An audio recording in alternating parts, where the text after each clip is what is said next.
This is a day that we can absolutely be proud of. We know that this is something that, for generations, many people have been fighting for, that tribes have been fighting for.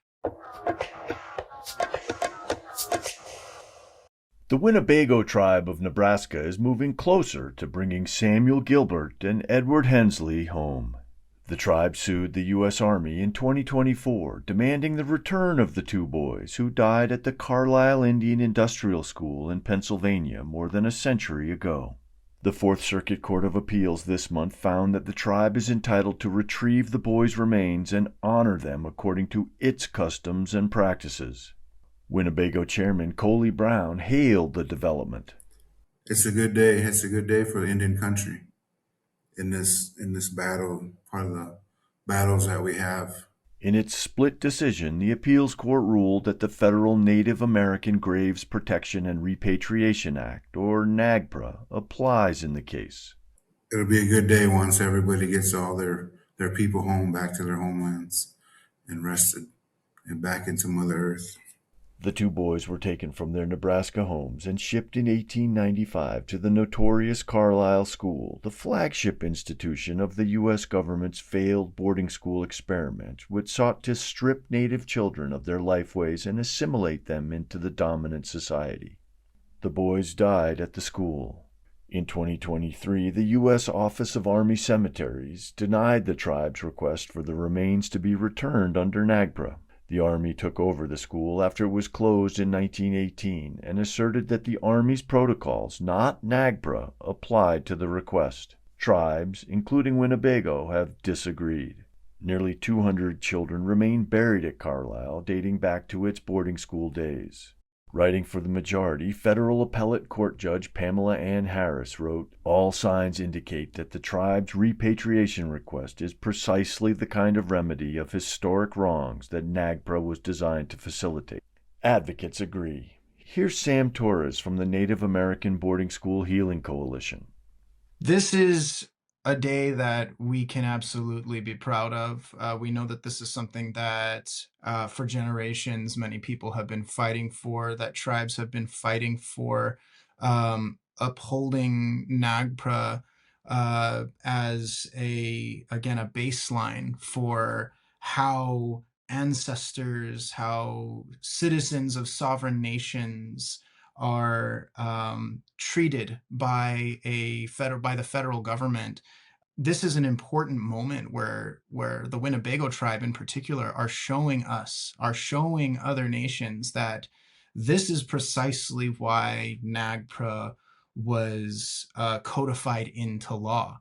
There are still far too many ancestors that are buried far away from their homelands, where their relatives are eagerly wanting them to be returned home. The Army says it won't comment on the ruling as the litigation may continue. And Torres? He says the work of the tribes and the coalition will definitely continue, including on a push for Congress to create a Truth and Healing Commission on the Indian boarding school policies. We believe that there is much more work that needs to be done that goes even past NAGPRA. The United States, as a federal government, is still scratching the surface as to its understanding of the impacts of Indian boarding schools. For ICT, I'm Stuart Huntington. This is Sandra Hale Shulman with ICT News, and we are with Ruth Ann Thorne of Native Beauty, who has just made an astounding achievement. She has been named one of Time Magazine's 100 most influential companies in the world, correct? Yes. This is really amazing. I've been a fan of Native Beauty for years. I've been using the products. But take me back to the beginning. How did you get the idea to start this? What do they say, Sandra? Necessity is the mother of invention. And I think as Native people, that is, we probably coined that phrase because the reality is we've always been able to see things that probably needed to change, or we've been very adaptable to our environments. And that's why we're so resilient. So I was with my daughter. She is now 19, almost 20. So she was about 15 years old, 14, 15. And we went into a Sephora right here in San Diego. And I remember she just said to me, "Hey, mom, where's the Native American section?" And I thought it was a really good question. I had never really thought about it up until that point. So that led us on a little journey to discover that there weren't any Native American beauty products and that there never had been. And I felt like, okay, that we need to change that and we need to change it for that next generation to be proud and hold their head up high. So that's how it started. Well, it's a big leap from your daughter saying something into Sephora to actually having a line of products, which is ever expanding. So I know you based it on the acorns that are in your tribal lands there. So we started out with 3 products: a Starlight cream, a Daybreak cream, so a day cream, a night cream, and then a Starlight serum. And they were all really power packed with acorn. The Daybreak had also different types of cactus extracts that were put in that because it has a natural UV protection. And then the evening and the serum were just like really heavily loaded with the acorn oil. So the oil has a trace amount of tannic acid, and initially what it's doing is it's breaking down the top layer of the skin and it's penetrating, 2, 3 layers deep to the skin that hasn't emerged yet. And that's what you really want to fortify because when we're thinking about beauty and healthy skin, we're thinking about plant medicine that is actually fortifying the skin. So when it comes to the up to the surface, when it's doing its actual work, which is protection, it's strong and healthy. And that's what makes beautiful skin.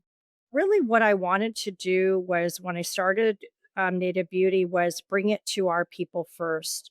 So the very first really entree into bringing the product out was Santa Fe Indian Market. And it just started really simply with handing it out to the models at the fashion show and going into the back room and giving it out and also asking models if maybe they wanted to model for us and then having little pop-ups there where we just gave product away. We weren't selling anything. We didn't really have that much to sell anyway, but we just gave things away and then we listened to the feedback of what people thought. And we also went to the Economic Development Summit that we have as Native people.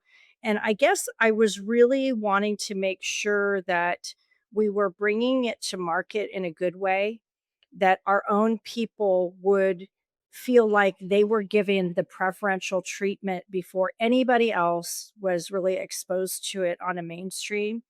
And also, I really wanted to hear mostly from our elders. I talked to so many of the aunties that and just said, "Take the product, let me know your thoughts about it." And we did modify things, but I wanted to make sure that even as a Native woman, that I wasn't culturally appropriating on our own culture, that people understood that I was doing this in a right way and it wasn't just about making a buck.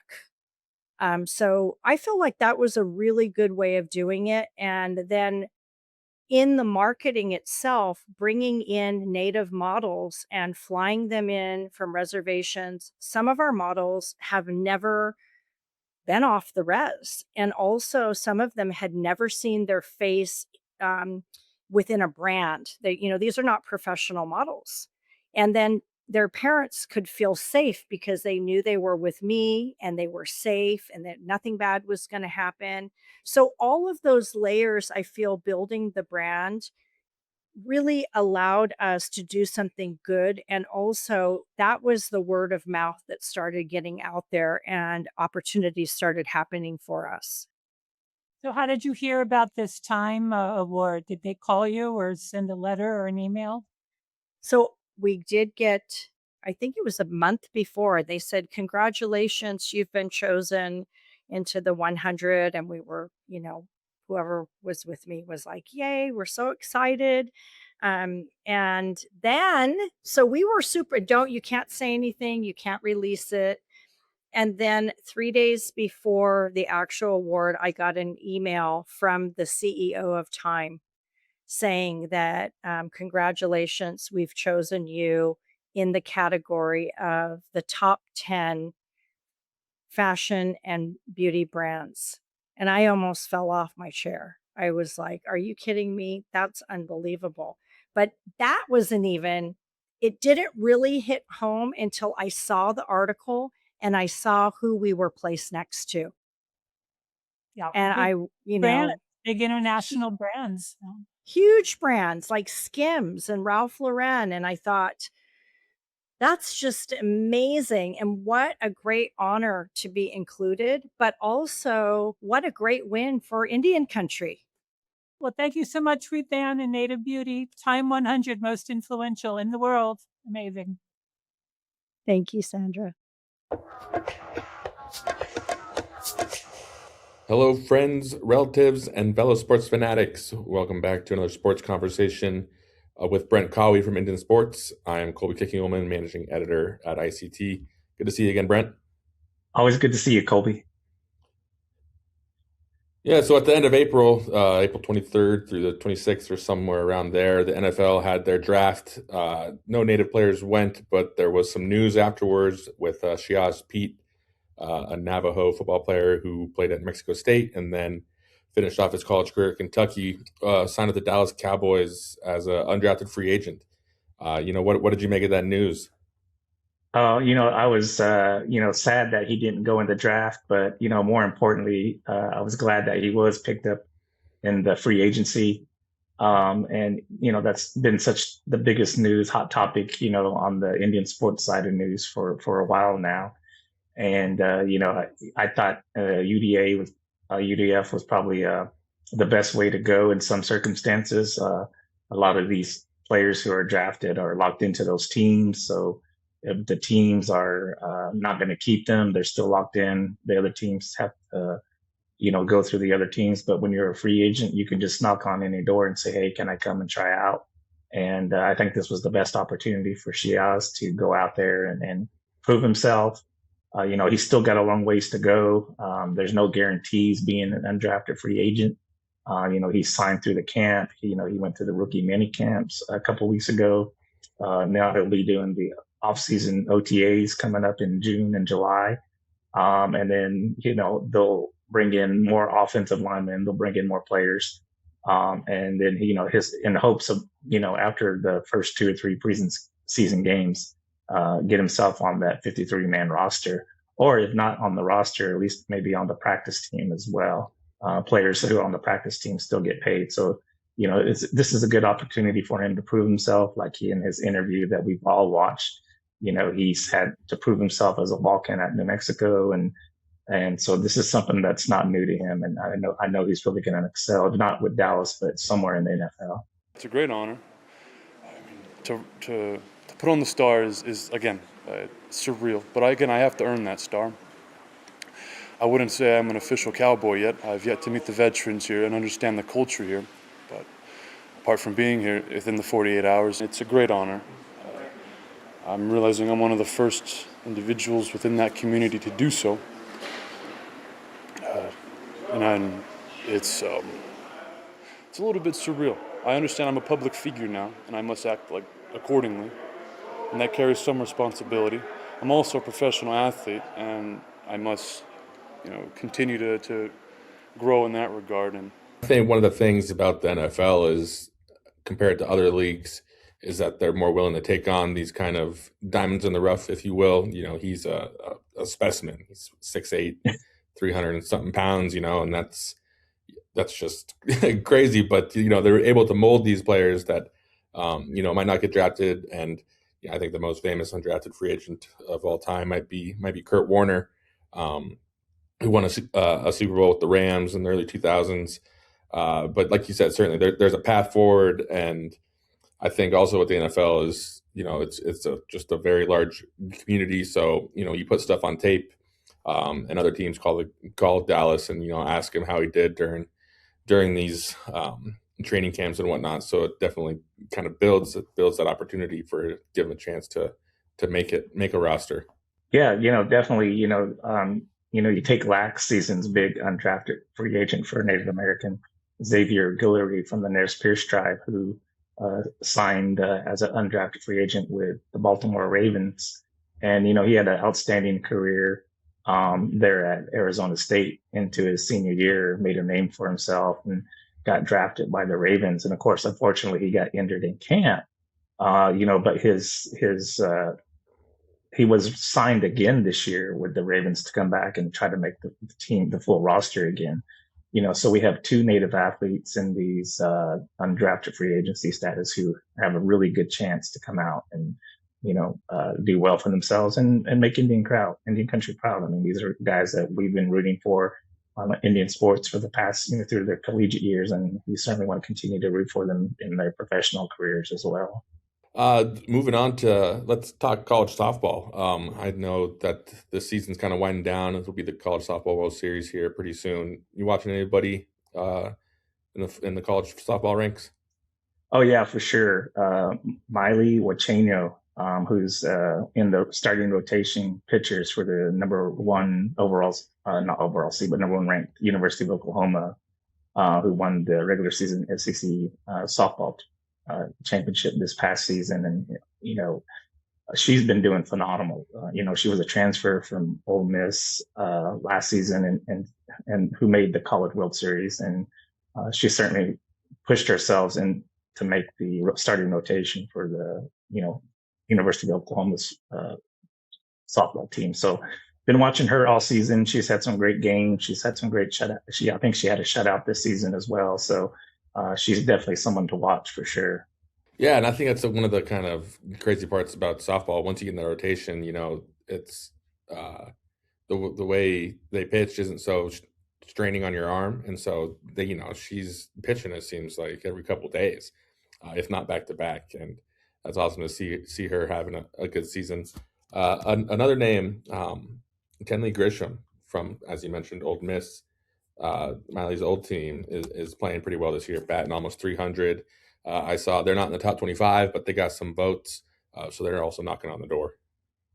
Yeah, I mean, they had a good run through the SEC tournament, coming up the juggernaut of Texas to finally bow out, but they had some upsets in the tournament, and that's what you want to be doing at this time of the year. You want to be playing well as a team. You want to be playing well against tough competition, because that's just going to help springboard your opportunity to continue to, like you said, to make it to the College World Series, which is held in Oklahoma City. Yeah, and like you said, we'll be there to cover it along the way.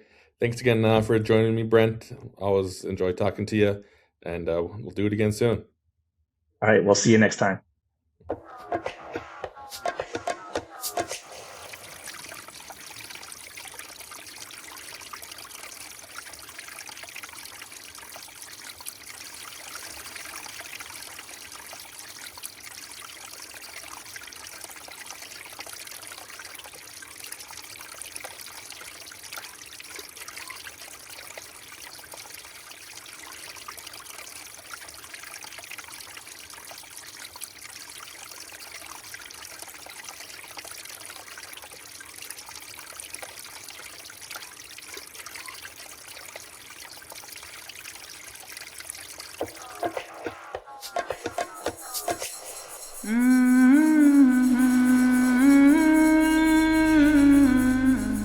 Sky Woman carried us here from the sky world, clutched in her hands. She sang seed songs and danced as she created the earth on the turtle's back. We are gonna unwe, the original seeds. So Sego, my name is Kajit Juni. I'm from Akwesasne, Mohawk Nation territory. I'm a documentary filmmaker. My work focuses on Indigenous women that are stepping into their purpose and power. ICT recently caught up with Fox to discuss her work as a filmmaker and her role as a fellow in the Pacific Islanders and Communications Indigenous Cinema Alliance Fellowship Program. Fox is an award-winning filmmaker known for her short-form documentaries. She was previously a 2021 Storytelling Fellow, a PBS Ignite Mentee, and a Fourth World Media Lab Fellow. Fox has been a filmmaker since 2003, and in 2020, she became part of a movement to revitalize traditional Haudenosaunee pottery. To her, the two art forms work hand in hand. I've been doing pottery since the pandemic. And I think it's a really good balance for me with the work that I do in filmmaking because, like to make even a short film for PBS takes me usually about 3 years to get one done. So it's nice to do pottery and have that balance and to be able to have something that I'm making that's like done in a week or two, So I enjoy that too. Through her fellowship, Fox is working to expand the distribution of her films into the European market. And I haven't really seen Indigenous films get in that market. So I'd really like to see that door crack open because we have a lot of films that I think would be appreciated over there. So I was talking with different people about that, trying to look at some distribution in Europe for my films. Right now I have distribution in the US with Women Make Movies. And then I also just got distribution in Canada just very recently. So I'm into those two markets, but now I'd like to get into the European market too. The fellowship has provided opportunities for networking with other Indigenous filmmakers and with prominent industry figures like Yvonne Russo, who recently produced Hulu's Vow of Silence, which focuses on the assassination of Indigenous activist Anna Mae Aquash.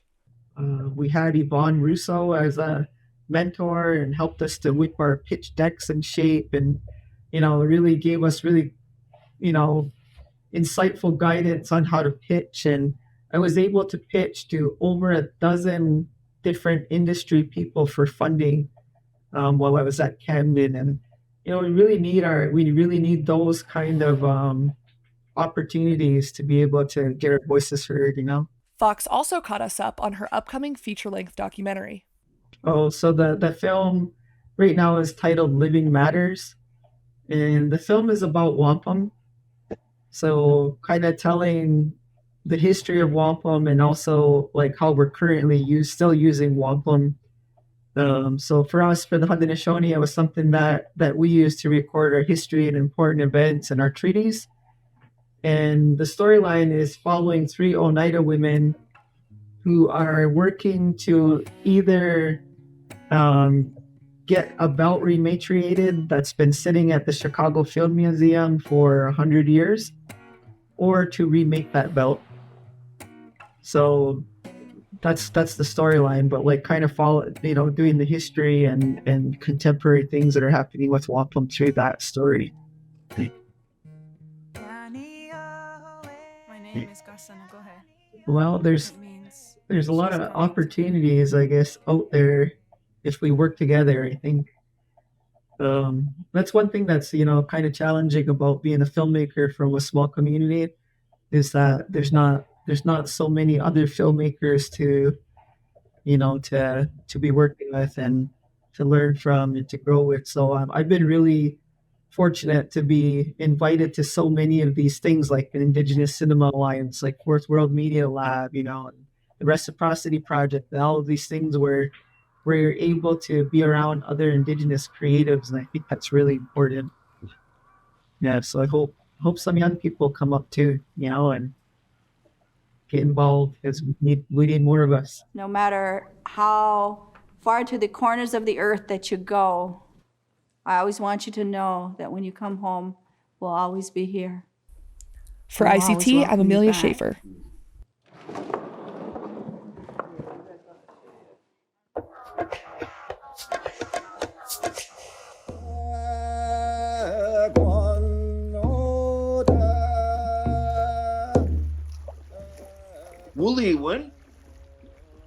Woolly-win. Thank you. Woolly is good. So woolly-win is thank you in a good way.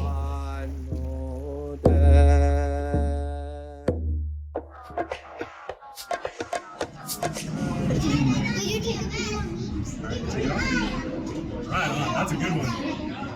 Finger painting usually isn't most people's idea of art, but for Takeo Wachiu Richardson, it means being able to bring people together to complete his vision for his mural.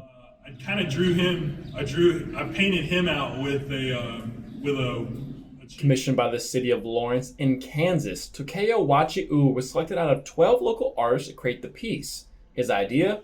bringing the community together to paint and learn about Native art. I'm hoping that being able to allow people to come out and paint a little something, or at least just sit with us, they can, learn a little bit more about my culture, learn a little bit more why this is so important. From watching dinosaurs on his TV as a child and recreating them with markers and crayons, art has been a part of Takayo's life for a long time. I'd pop in Jurassic Park in the VCR and play it, pause it, draw it, play it, pause it, draw it.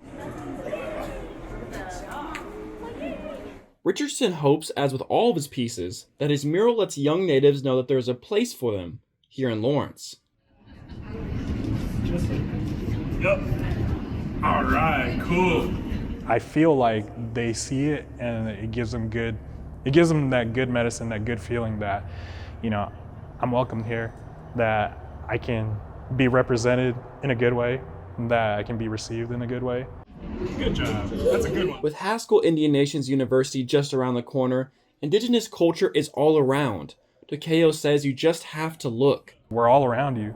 And, this history, this beautiful culture, these beautiful people are all around you. For ICT News and Good Morning Indian Country, Caden Baird.